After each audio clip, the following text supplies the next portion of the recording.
Hello friends, good evening. இன்றைக்கி evening snacks இல்லை night dinner கூட எடுத்துக்கலாம். நான் நீர் உருண்டை செய்ய போகிறேன். அதுக்கு 200 கிராம் இட்லி அரிசியை 3 மணி நேரமாக ஊற வச்சுருக்கேன். இப்போ கழுவி சுத்தமாக வச்சுருக்கேன். இதை மிக்சியில் போட்டு நைஸாக அரைச்சி எடுத்துகிட்டு வந்துடலாம். அதுக்கப்புறம் இதை எப்படி செய்யுதுன்னு பார்க்கலாம். ஊற வச்ச அரிசியை மிக்சி ஜாருக்கு மாற்றியாச்சு. இப்போ இதிலையே நம்ம தேவையான அளவு உப்பு போட்டு அரைச்சிக்கலாம். ஹலோ ஃப்ரெண்ட்ஸ், மாவு அரைச்சி எடுத்துகிட்டு வந்திருக்கிறேன். இப்போ தாளிப்பு நம்ம தாளிச்சிக்கலாம். இப்போ அடுப்பை பற்ற வச்சு கடாயை போட்டுக்கலாம். கடாயை சுட உடனே எண்ணெய் ஊற்றிக்கலாம்.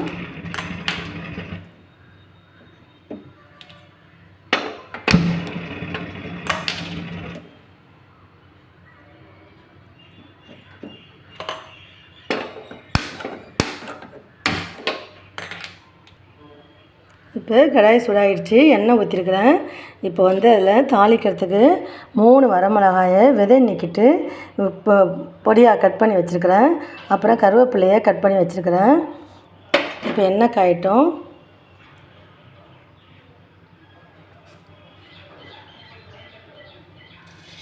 இப்போ கடுகு போட்டுக்கலாம்.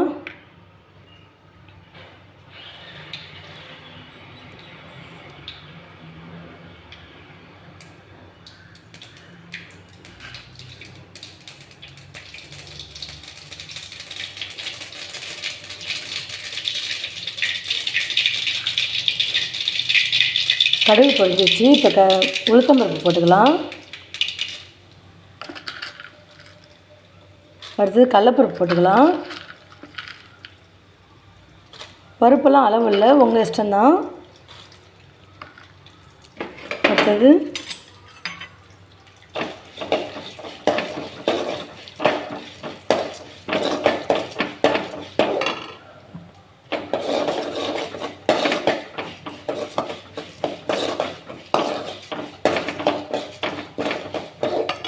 இப்போ இந்த வரகு மிளகாயும் கருவேப்பிலையும் சேர்த்துக்கலாம்.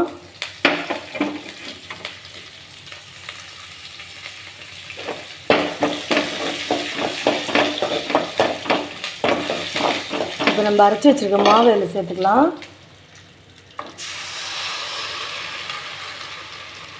தோசை மாவு பார்த்துலாம் இருக்குது. இதை நம்ம இதில் கிண்டுவோம். கிண்டினோடனே மாவு கெட்டியாகிடும். சிம்மில் வச்சுக்கிட்டே கிண்டுங்க.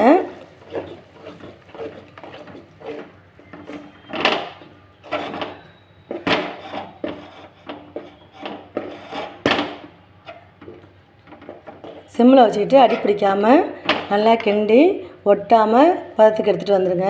அதுக்கப்புறம் நம்ம உருண்டை பிடிச்சி வேக வைக்கலாம். இப்போ மாவு இந்தளவு கெட்டியாக சுருண்டு வந்துருச்சு.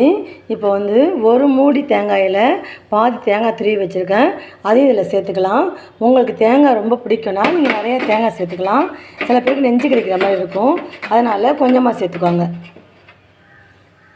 நான் ஒரு மூடியில் பாதி மூடி தேங்காய் தான் திருவியிருக்கேன்.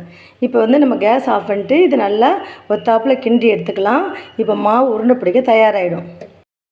இங்கே பாருங்கள் ஃப்ரெண்ட்ஸ், மாவு உருண்டை பிடிக்க பதமாக இருக்குது. சூடாக இருந்தது, கொஞ்சம் ஆறட்டுன்ற வெயிட் பண்ணேன். இப்போ அடுப்பு பற்ற வச்சு இட்லி பானையில் தண்ணி போட்டுக்கலாம்.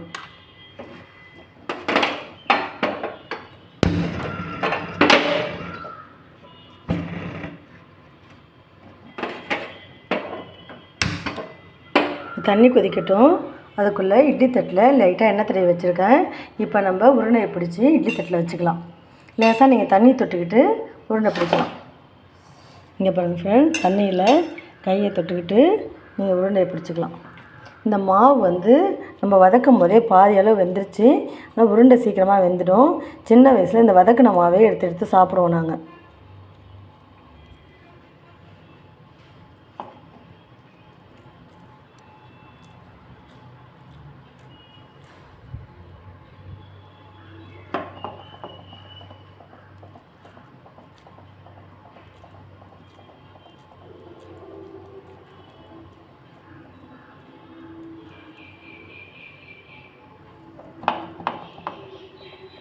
நீங்கள் எந்த ஷேப்பில் வேணாலும் உருட்டி வச்சுக்கலாம். நீட்டு ஷேப்பில் வேணாலும் பிடிச்சி வச்சுக்கலாம். பிடி கொழுக்கட்டை மாதிரி, இல்லை உருண்டையாக பால் மாதிரி உருட்டி வச்சுக்கலாம்.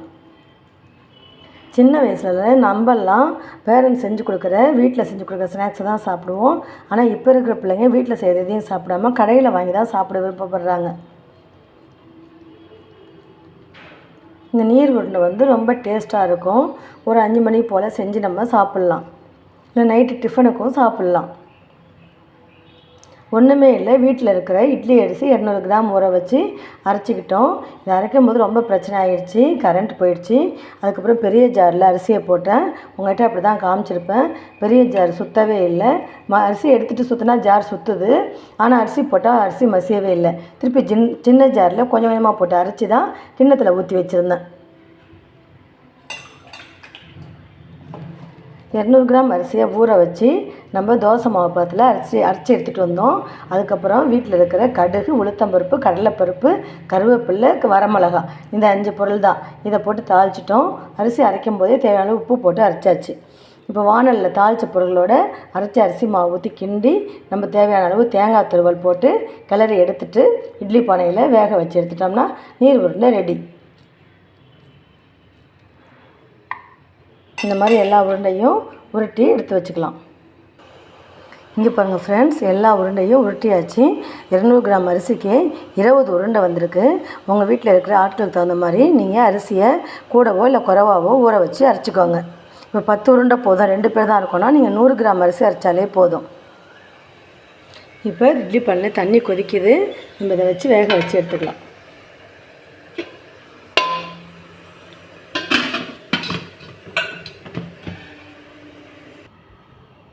இங்கே பாருங்கள் ஃப்ரெண்ட்ஸ், சூடான சுவையான ஹெல்த்தியான நீர் உருண்டை ரெடி. இந்த மாதிரி நீர் உருண்டை உங்கள் வீட்டில் எப்படி செய்வீங்க எனக்கு கமெண்ட்ஸை சொல்லுங்கள். இந்த வீடியோ உங்களுக்கு பிடிச்சிருந்தால் லைக் பண்ணுங்கள், ஷேர் பண்ணுங்கள், கமெண்ட்ஸ் பண்ணுங்கள். ப்ளீஸ் என் சேனலை சப்ஸ்கிரைப் பண்ணுங்கள், பெல் பட்டனை ப்ரெஸ் பண்ணுங்கள். அப்போ தான் நான் போடுற வீடியோ உடனுக்குடன் உங்களுக்கு நோட்டிஃபிகேஷனாக வரும். இந்த தேங்காய் வாசனையோட பருப்புகள்லாம் கிரன்ச்சியாக சாப்பிட்றதுக்கு ரொம்ப டேஸ்ட்டாக இருக்கும். நீங்கள் ஒரு தடவை ட்ரை பண்ணி பாருங்கள். 5 நிமிஷம்தான், சூப்பராக வெந்துருச்சு. மாவு ஏற்கனவே வதக்கினதுனால. தேங்க்யூ ஃப்ரெண்ட்ஸ், பாய்.